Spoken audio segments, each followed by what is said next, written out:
Dari masa Foch yang menjajah negeri ini demi monopoli rempah-rempah, hingga era modern yang dipenuhi kelicikan segelintir elit politik dan ekonomi, Indonesia tidak pernah benar-benar lepas dari cengkeraman kekuasaan. Jadi, apakah rakyat sudah benar-benar merdeka atau hanya mengalami pergeseran bentuk dari kolonialisme bersenjata menuju penjajahan struktural oleh oligarki? Namun sebenarnya, kemerdekaan macam apa yang sedang dirayakan? Kalimat ini yang banyak dikutip ulang di berbagai kesempatan, khususnya di postingan-postingan media sosial, menunjukkan bahwa kemerdekaan dari penjajah asing bukanlah sebuah garis akhir, melainkan awal dari perjuangan yang akan jauh lebih kompleks seperti melawan ketidakadilan yang dilakukan oleh bangsa sendiri, oleh sistem yang dibangun pasca kemerdekaan.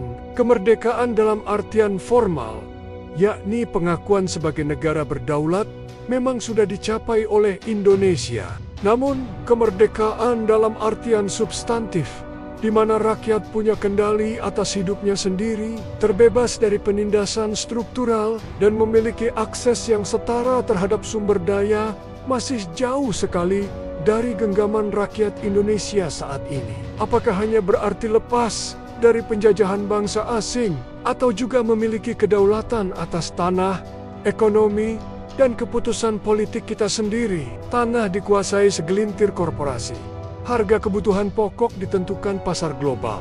Dan kebijakan yang dibuat negara justru seringkali lebih ramah pada investor dibandingkan pada petani, nelayan, atau buruh.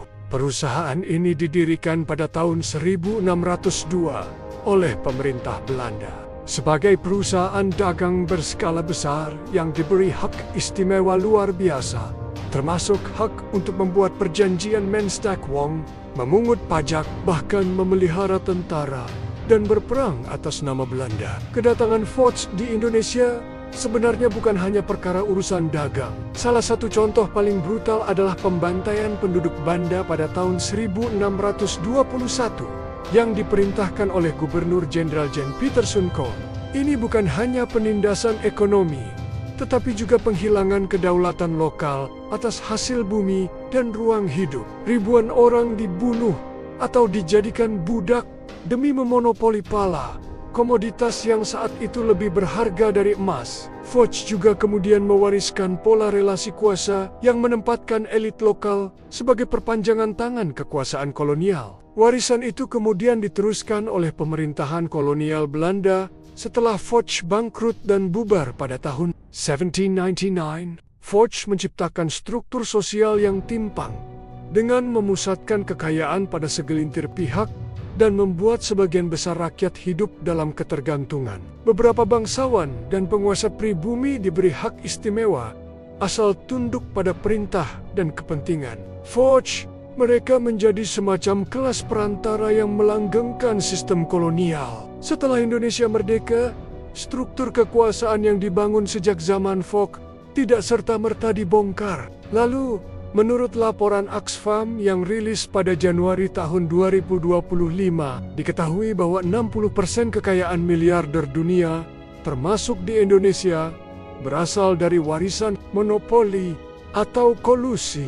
Meski Foch memang telah lama bubar, tetapi logika kolonial korporatnya masih hidup terus dalam banyak bentuk modern, mulai dari perusahaan tambang raksasa hingga investasi asing yang mendapatkan hak istimewa atas sumber daya alam Indonesia yang seringkali dengan mengorbankan lingkungan dan komunitas lokal serta masyarakat adat. Contoh nyatanya masih dapat dilihat sekarang dalam berbagai konflik agraria di Kalimantan dan Papua. Ini menjadi pengulangan sejarah Foch, di mana korporasi bertindak seolah memiliki negara, atau bahkan lebih berkuasa dari negara. Sebagaimana ditulis oleh Ariel Herianto dalam bukunya Identitas dan Kenikmatan, Politik Budaya, Layar Indonesia. Kolonialisme hari ini tidak selalu hadir dalam bentuk penjajah asing. Pada awal kemerdekaan, Republik Muda ini menghadapi tantangan luar biasa. Masa transisi dari kolonialisme ke negara merdeka bukanlah proses pemutusan total dari masa lalu, melainkan menjadi proses reproduksi struktur kekuasaan kolonial dalam bentuk nasionalis. Selain menghadapi agresi militer Belanda yang ingin kembali menguasai wilayah jajahannya, Indonesia juga mewarisi struktur birokrasi kolonial, sistem ekonomi eksploitatif, dan kekuatan sosial politik lokal yang telah dilatih untuk tunduk pada tatanan lama. Di masa revolusi, kejadian seperti ini mungkin tidak dapat dihindari.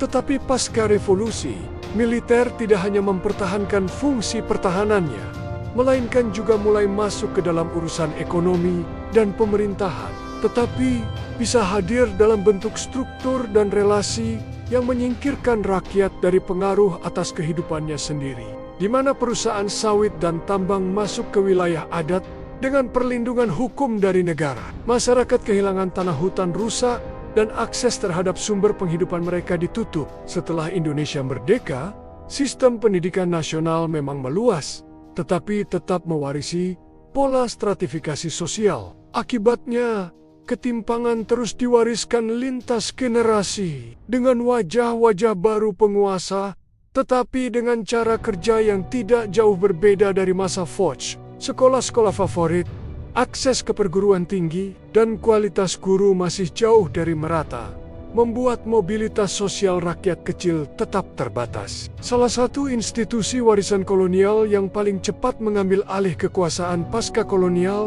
adalah militer. Ketika bangsa ini memproklamasikan kemerdekaan pada 17 Agustus tahun 1945, kolonialisme asing memang berakhir. Namun kenyataan yang lebih kompleks telah menyelimuti Indonesia. Negara yang seharusnya menjadi pelindung rakyat malah sering menjadi perantara kepentingan mereka.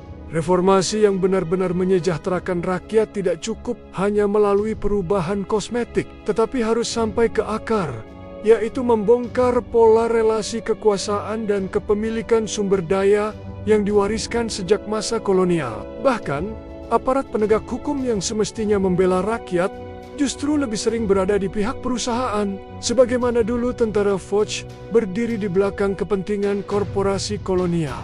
Don hari ini, wajah Fox bisa muncul dalam bentuk korporasi tambang, koperasi sawit property, atau bahkan proyek-proyek infrastruktur raksasa yang tidak berpihak pada warga. Namun di bawah Orde Baru, militer menjelma menjadi kekuatan ekonomi politik yang masif, mengendalikan berbagai sektor usaha, dari logistik, perkebunan, hingga pertambangan. Di mana ini menyerupai pola yang dilakukan oleh Foch, hanya saja kini dilakukan oleh institusi negara. Secara hukum dan konstitusi, kita merdeka, tetapi secara ekonomi, politik, dan sosial, rakyat masih terjajah oleh segelintir elit yang memanfaatkan kekuasaan demi keuntungan pribadi dan kelompoknya. Jika tidak, maka kita hanya akan terus hidup dalam bayang-bayang Foch bergaya baru, yang lebih halus, lebih modern, tetapi sama kejamnya. Justru banyak praktik kolonial dipertahankan, baik secara sengaja maupun karena keterbatasan sumber daya serta tekanan geopolitik. Contohnya saja di era pasca Orde Baru, terlihat Indonesia semakin membuka diri terhadap investasi asing dan swasta besar, baik dalam bentuk tambang, perkebunan, maupun struktur birokrasi yang tadinya digunakan untuk mengontrol rakyat, kini tetap digunakan, tetapi oleh penguasa nasional. Birokrasi pun akhirnya bukan dibangun untuk melayani rakyat, melainkan untuk menjaga stabilitas kekuasaan. Bahkan dalam banyak hal, kekuasaan elite politik nasional melanjutkan pola-pola eksklusi dan eksploitasi yang serupa. Praktik monopoli dan pemaksaan ini kemudian menyebar ke berbagai daerah di kepulauan Indonesia, seperti di Ambon, Maluku, Jawa, hingga Sumatera, yang menjadi target Foch untuk memaksakan sistem tanam paksa rempah-rempah, bahkan mengontrol harga dan jalur distribusi agar rakyat tidak bisa berdagang secara mandiri. Banyak wilayah adat dan tanah rakyat diambil alih oleh negara atau perusahaan besar atas nama pembangunan. Hal ini seperti diuraikan oleh pakar agraria Gunawan Wiradi, bahwa akar ketimpangan kepemilikan tanah di Indonesia saat ini adalah warisan kolonial yang tidak pernah dirombak secara tuntas. Bahkan semakin diperparah oleh kebijakan investasi dan industrialisasi modern. Mereka membawa misi untuk menguasai pasar rempah-rempah global dan menyingkirkan saingan mereka dari bangsa lain seperti Portugis dan Inggris. Menurut data dari laporan Oxfam dan Infit, pada tahun 2021, 1% orang terkaya di Indonesia menguasai lebih dari 45% kekayaan nasional, sementara 50% rakyat terbawah hanya memiliki akses terhadap kurang dari 10% kekayaan nasional. Dengan kata lain, Forbes adalah korporasi pertama dalam sejarah dunia yang memiliki kekuasaan negara. Fenomena ini disebut oleh banyak pengamat sebagai oligarki demokratis, di mana sistem demokrasi tetap ada, secara prosedural tetap ada, pemilu ada DPR, ada partai, tetapi kekuasaan sejatinya terpusat pada elit yang punya modal lebih besar dan jaringan kuat. Kali ini, kita akan menelusuri kembali jejak kekuasaan dari era kolonial hingga modern, untuk melihat dan membuktikan kalau penjajahan masih terus berlangsung hingga hari ini, membuat rakyat tidak dapat lepas dari cengkraman kekuasaan dan penderitaan. Setiap tahun kita merayakan kemerdekaan untuk kembali mengingat bahwa Indonesia telah bebas dari penjajahan kolonial.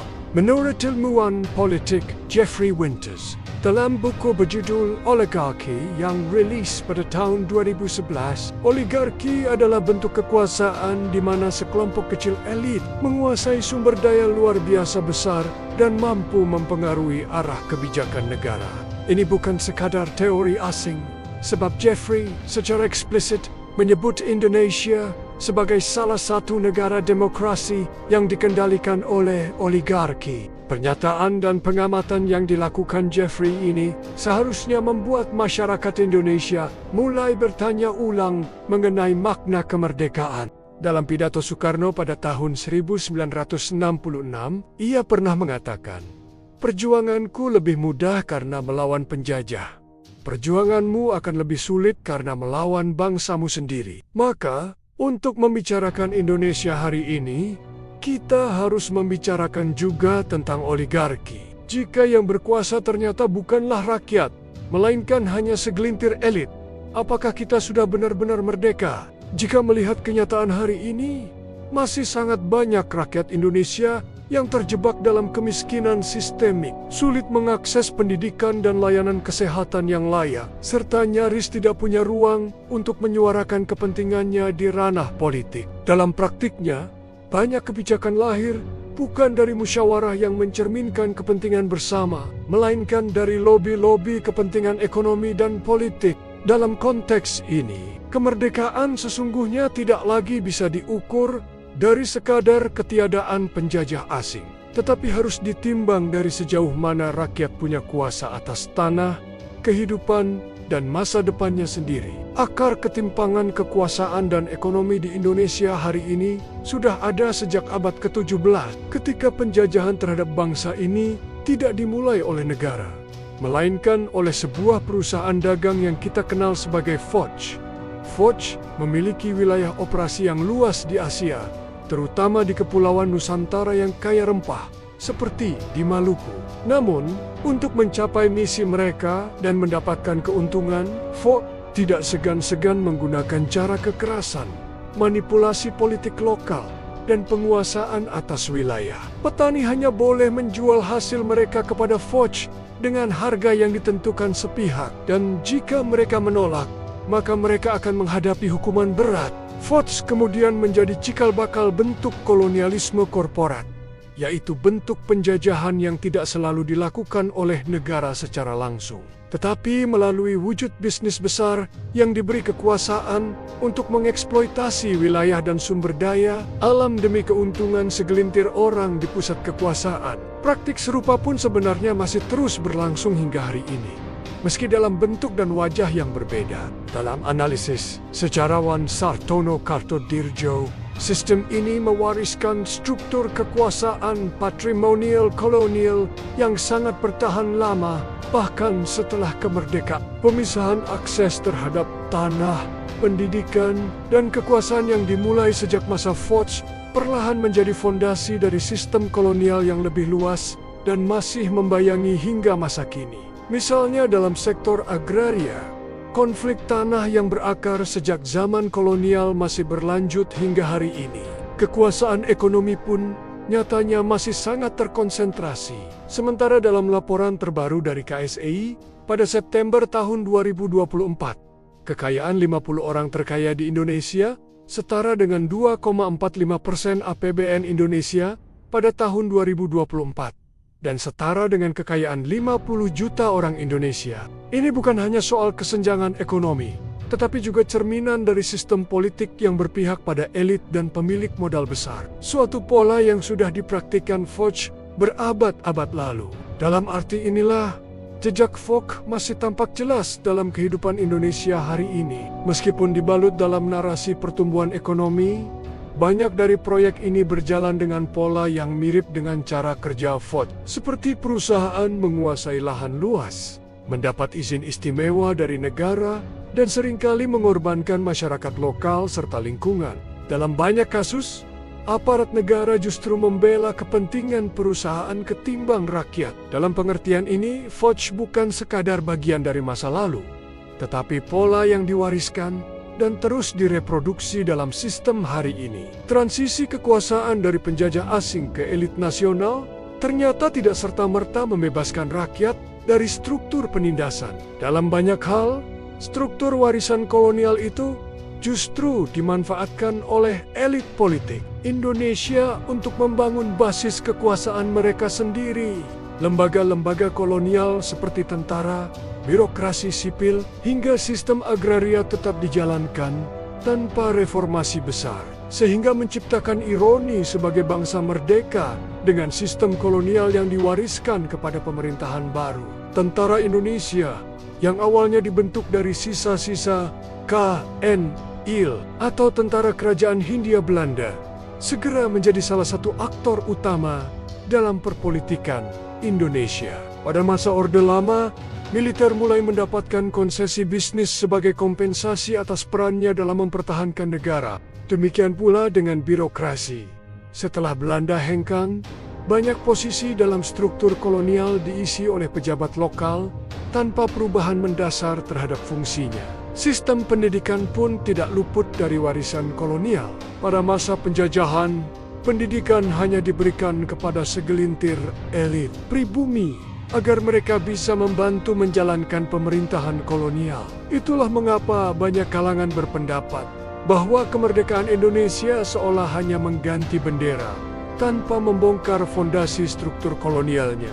Jika Foch dulu berkuasa untuk memonopoli perdagangan rempah, kini banyak perusahaan besar menancapkan kekuasaan di sektor pertambangan, perkebunan, dan energi. Konflik agraria yang terus bermunculan di Sumatera, Kalimantan, Sulawesi, hingga Papua adalah cermin nyata bahwa rakyat belum sepenuhnya berdaulat atas tanahnya sendiri. Kondisi semacam inilah yang membuat banyak orang merasa kemerdekaan Indonesia belum tuntas. Dalam banyak kesempatan, para aktivis, akademisi, dan tokoh masyarakat menyerukan perlunya pembaruan radikal dalam sistem politik dan ekonomi Indonesia. Jika tidak, maka selamanya kita hanya akan merayakan kemerdekaan sebagai seremoni tahunan, tanpa pernah benar-benar merasakan arti merdeka yang sesungguhnya. Sebagai generasi penerus, penting bagi kita untuk memahami sejarah dengan lebih kritis, agar tidak terjebak romantisme perayaan, tetapi justru mampu membaca pola penindasan yang masih terus direproduksi. Sejarah Foch memberi pelajaran besar bahwa korporasi yang punya kuasa lebih dari negara akan selalu menindas rakyat. Oleh sebab itu, semangat kemerdekaan bukan hanya soal lepas dari kolonialisme Belanda, tetapi juga perjuangan untuk memastikan tidak ada satupun pihak yang bisa memonopoli kekuasaan politik dan ekonomi bangsa ini. Hanya dengan cara itu, cita-cita para pendiri bangsa tentang keadilan sosial bagi seluruh rakyat Indonesia bisa benar-benar terwujud. Merdeka bukan hanya berhenti di kata, tetapi harus diwujudkan dalam kenyataan, di mana rakyat memiliki kendali atas kehidupannya sendiri, tanahnya sendiri, dan masa depannya sendiri.